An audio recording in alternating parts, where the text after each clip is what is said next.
నమస్కారం. జ్యోతిర్వేదం వారఫలం కార్యక్రమానికి స్వాగతం. ఏప్రిల్ 19 నుండి ఏప్రిల్ 25 వరకు గల గ్రహస్థితి ఆధారంగా తులారాశి వారికి ఏ విధమైనటువంటి ఫలితం ఉంటాయో తెలుసుకుందాం. ముఖ్యంగా గ్రహ సంచారాన్ని గనక పరిశీలిస్తే జన్మరాశ్యాతు లాభరాశి నందు కేతు యొక్క సంచారం జరుగుతున్నది. పంచమమున రాహు సంచారము, షష్ఠమున శని కుజ బుధుల యొక్క సంచారం జరుగుతున్నది. సప్తమమున రవి శుక్రుల యొక్క సంచారము, అష్టమమున చంద్ర సంచారము, అదే విధముగా నవమమున గురువు యొక్క సంచారం అనేటువంటిది ఈ రాశి వారికి జరుగుతున్నది. ఈ వారం తులారాశి వారికి సామాజికంగా మంచి గుర్తింపు లభిస్తుంది. అయితే నిర్ణయాలు తీసుకునేటప్పుడు భావోద్వేగాలకు లోను కాకుండా ప్రాక్టికల్ గా ఆలోచించడము అనేటువంటిది మీరు చాలా అవసరము. పెళ్లి ప్రయత్నాల్లో ఉన్నటువంటి వారికి ఈ వారం చాలా అనుకూలంగా ఉంటుంది. కొత్త సంబంధాలు ఖాయమయ్యేటువంటి యొక్క సూచనలు కూడా బలంగా ఉన్నాయి. గతంలో ఆగిపోయినటువంటి యొక్క చర్చలు మళ్ళీ మొదలై ఈ శుభ పరిణామాలకు దారితీస్తాయి.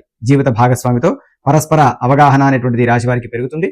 ఎంతో కాలంగా ఈ అనుకుంటున్నటువంటి పనులు ఏవైతే ఉన్నాయో అవన్నీ కూడాను నెరవేరుతాయి. వాటిలో భాగంగా విహారయాత్రలు, విందు వినోదాల్లో పాల్గొనడం అనేటువంటి సంకల్పాలు ఏవైతే ఉన్నాయో అవన్నీ కూడా ఈ వారం వీరికి నెరవేరుతాయి. మిత్రులతో చిన్నపాటి అభిప్రాయ భేదాలు వచ్చేటువంటి అవకాశం ఉంది. అయినప్పటికీ కూడా సర్దుకుపోవడం అనేటువంటిది ఈ రాశి వారికి ఉత్తమం. పిల్లల ఎదుగుదల పట్ల గర్వపడేటువంటి విధంగా వారు విద్యాభ్యాసం అనేటువంటిది ఉంటుంది. అంతేకాకుండా కుటుంబంలో ఒక శుభకార్యానికి సంబంధించినటువంటి చర్చలు అనేటువంటిది పెద్దవాళ్ళతో కలిసి మీరు చర్చిస్తారు.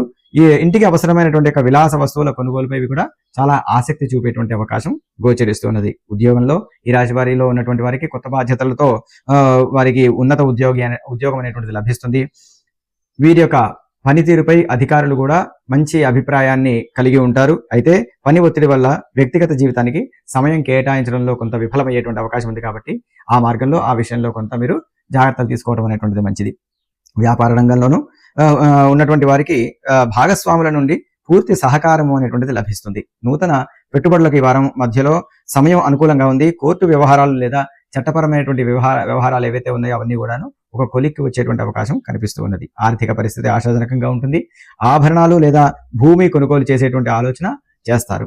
ఆరోగ్య విషయంలో వీరికి కొంత ఇబ్బందికరమైనటువంటి అంశాలు అంటే కడుపుకు సంబంధించినవి కానీ లేదా ఈ కిడ్నీలకు సంబంధించినటువంటి విషయంలో కొద్దిగా జాగ్రత్తలు వహించడం అనేటువంటిది చాలా ఉత్తమము. ముఖ్యంగా ఈ రాశివారు ప్రతిరోజు కూడా ఆదిత్య హృదయాన్ని పారాయణం చేయడం ద్వారా పరిపూర్ణ ఆరోగ్యం అనేటువంటిది కలుగుతుంది.